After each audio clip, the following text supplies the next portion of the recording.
This recipe requires little or no cooking at all, and it makes it perfect for quick weekend lunches. I'm making my pasta salad with arugula, cherry tomatoes, and fresh mozzarella. So I'm using a shell pasta today, and I'm using a tri-coloured pasta, and it's flavoured. Obviously there's the plain pasta, there's spinach, and there's beetroot as well, which gives the salad some real great colour as well, but little hints of flavour. Now of course, if you can't find tri-coloured pasta, that's fine. You could use any pasta for this. You could use some penne pasta, some rigatone. But whenever I see these pastas, I think they look really, really nice. And yes, the color does fade a little bit in the cooking process, but it's still there and it still looks fantastic, and it's great color, and it just visually looks nice. So bring a large pot of water to a boil and then season it with salt.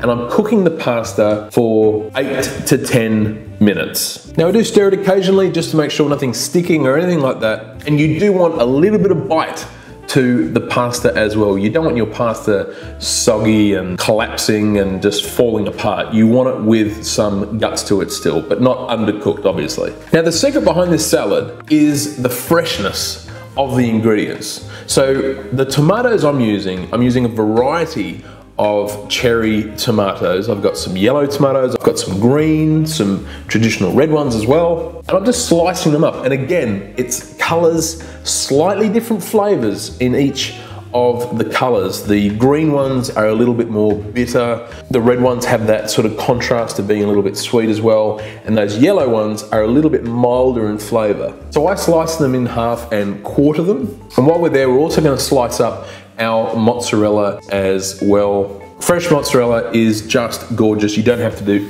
anything to it at all. Now the other thing I'm going to be adding to this is some fried garlic, and this is very, very simple.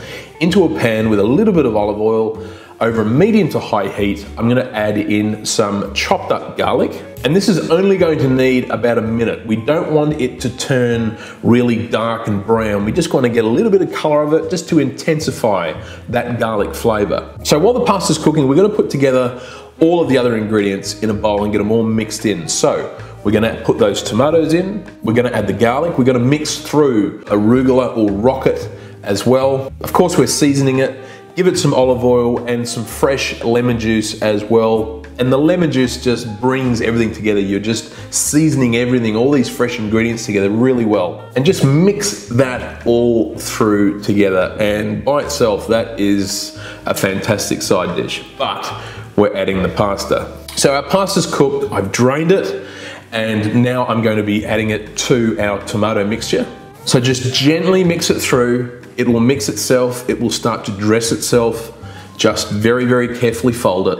And then right at the end, just to finish this dish off, of course, I'm gonna be hitting it with some Parmigiano Reggiano. Absolutely gorgeous. It takes this salad from there to there in an instant. And it's ready to serve. This is a fresh pasta salad that you can have on the table in less than half an hour. It's fantastic if you're having a meatless Monday dinner or something like that. It's not that expensive to do either, especially if you're buying these ingredients in the height of their season, which I'm doing. And just have a look at that pasta mixed in with all those beautiful tomatoes, all those different flavors happening. It looks very, very simple, but there's a lot going on here. That lemon juice just wraps everything else together. The arugula gives it that nice peppery taste. The mozzarella is just creamy and gorgeous. The Parmigiano Reggiano gives us that nice, sharp, wonderful flavor of a matured cheese. So please give this dish a go. It is absolutely gorgeous. You are just going to love it. I know it. The link to the recipe is in the description below to my website. I hope you've enjoyed this recipe. If you have, give it a thumbs up, and I'll see you soon for my next recipe. And I hope you have an amazing day.